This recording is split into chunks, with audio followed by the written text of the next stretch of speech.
BBC News, I'm Langston Hughes. What cost freedom? The Indian variant, coronavirus, COVID, don't hug, stay home, lock yourself away. Misery, misery, BBC. Here today, no social distancing, hugging, bad, bad. BBC. The BBC News, I'm Langston Hughes.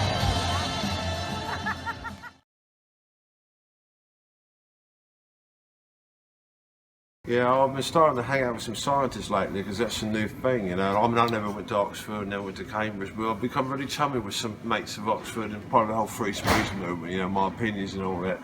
So I was having a few of them around the other night, some Oxford geezers, scientists and all, and I said, well, what am I going to serve them? I said, well, I was at a loss, so here I was at my local Sainsbury's and I come across this, genius bread. Well, I thought it'd be a good conversation starter, so down sits Matt Hancock, down sits Chris Wheat, I pop out the genius bread, waiting for her to speak. I thought it was like an Alexa or something, just bleeding sat there all night long.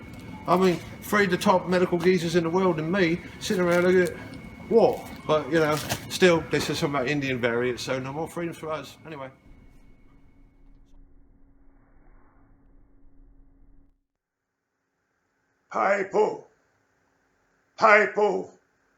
People, what are you fighting for? Whatever you're fighting for, it's not worth it. Take it from me. I spent my whole life with the upper classes stomping on me face with their polished boots day in and day out. Did I fight back? I did not fight back, because I knew that's what they wanted. They wanted a reaction from me and I didn't give it them. So when it came time for my jab, and they came at me with the needle, I did not fight back, because I knew that's what they wanted. The upper classes love it when the working classes get all up in arms. So that's why I let the upper classes in my arm, so I can keep them there, keep an eye on them and all. So when it came time for me to roll on my sleeve, that's what I did. I did not fight. I went in proudly and I said, I can hardly hear you, I can only understand. Who needs a pair of ears when you're leaning out to hear? It'll only drive you mad.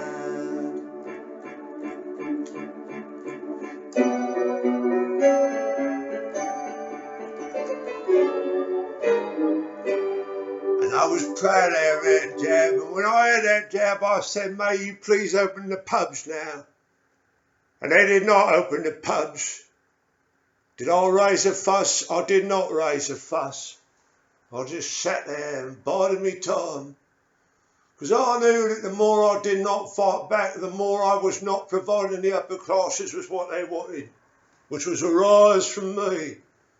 Instead I said, I'm not in a hurry to kill you. I can bide my time. It won't take much but a kick in the guts to set you in the ground with lime.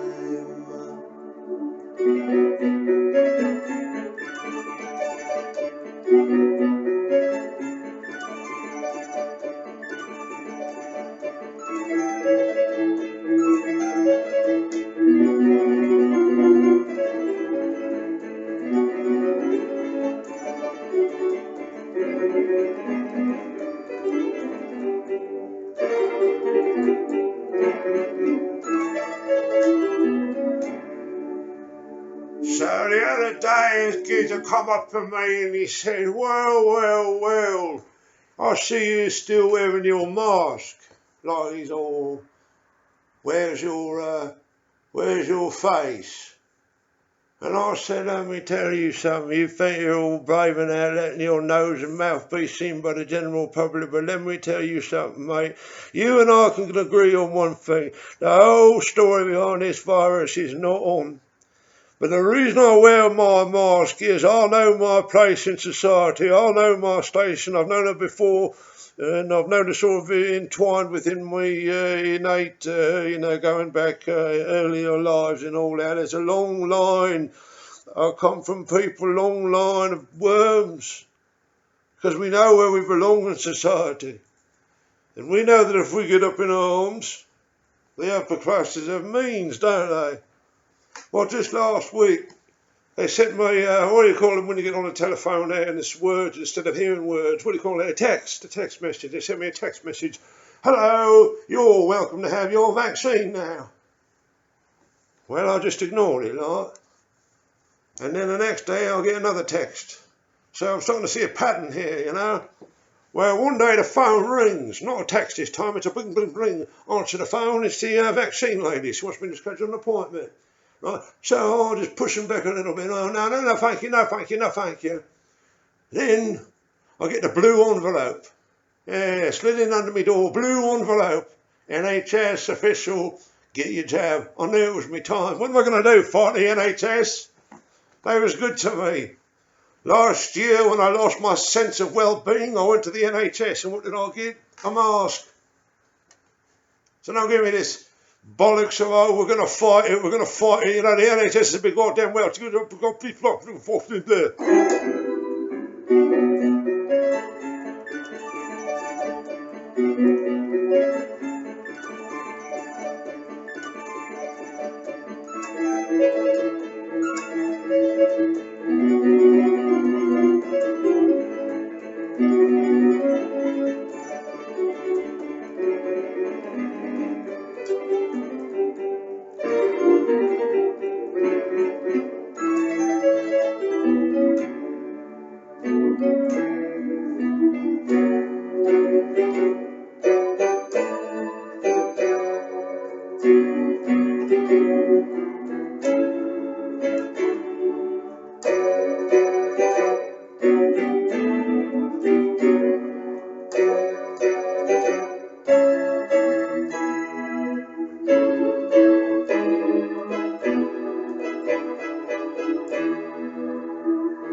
Dangerous dragons, dangerous dragons.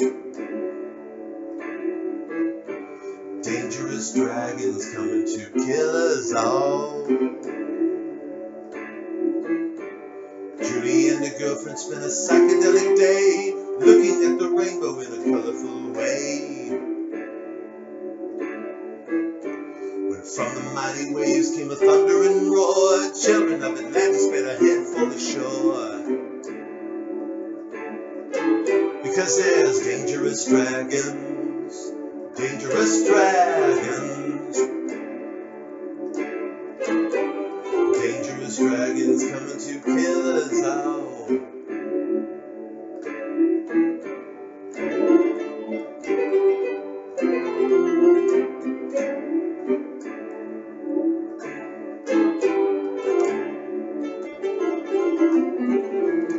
So my message is don't fight it, don't fight it, don't fight it. So one government goes away and another one comes in, and there's one's different because he says now you got to be electronically scanned and surveilled and you're just nothing but cattle anyway, and all into the digit biosphere with you and no more freedoms and take away your rights, and we're in control of your health and your sense of right and wrong and whether or not you're hugging hand. So what? If you fight them, you're giving them exactly what they want. That's exactly what they want. They love a pushback.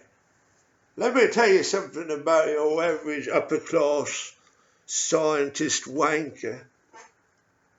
They love a fight, and they love a fair fight as well. They love it. They're very noble people. They play by the rules. That's why they hate it when the working classes, they love it when the working classes get up in arms. I'm trying to justify my own cowardice. I forgot the premise of the bit. I think it was Okay, who's right? That's what they want. They want like a noble fight, and on even ground between the working classes and the upper classes. Now, don't say middle classes. They're just fluff in the middle. They're always trying to be a bit of the upper, but they're not the upper. They're not the people at number 10.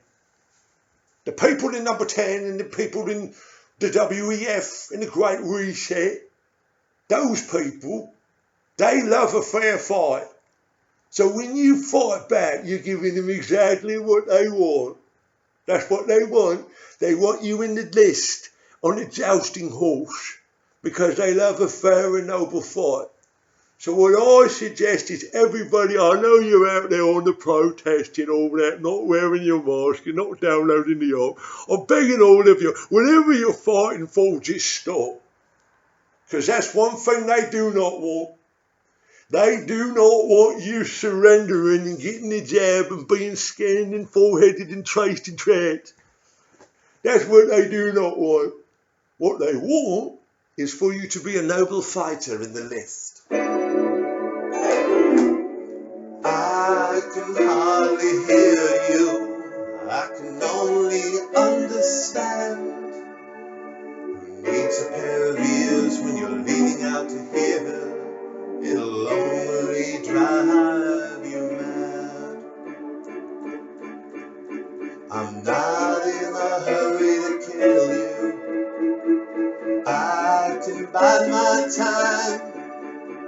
It won't take much but a kick in the guts to set you in the ground with lime.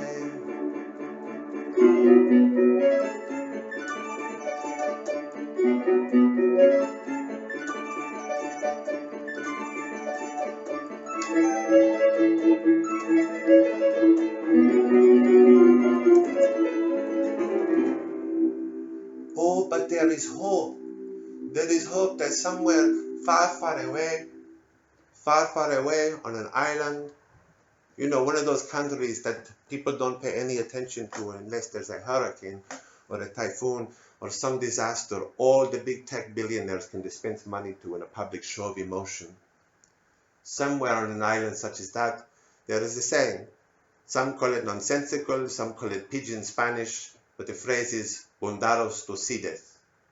And that is when the whole world looks like it's so full of shit, you look at it and say, Dados to Citas, bundas de cuando, in the day of the year, of the night, of the morning of love. I once was a bad man, but now I am sorry, and I live and I learn and I laugh with the love up above. I miss the creation, I miss the destruction, 'cause around and around we all go till the end is again. So now you know this song, and when all the bad boogeymen, Bill Gates and all the nasty Elon Musk people and all the chip in the brain and all the zombies that followed him have been washed away by a flood of their own making, you perhaps will wash up on the shore of Rojito, where I am from, and you will enjoy the saying, Bundaros to Citas. You know the words, now join along, Bundaros to Citas.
Keep on fighting.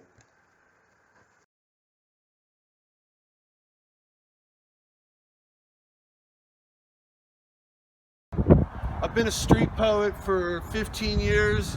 My name is Gratch. You can find me at nodnodnod.eltest.speakpoetrytotruth.com. This is a new one called Park Regulations. A full list of park regulations is available.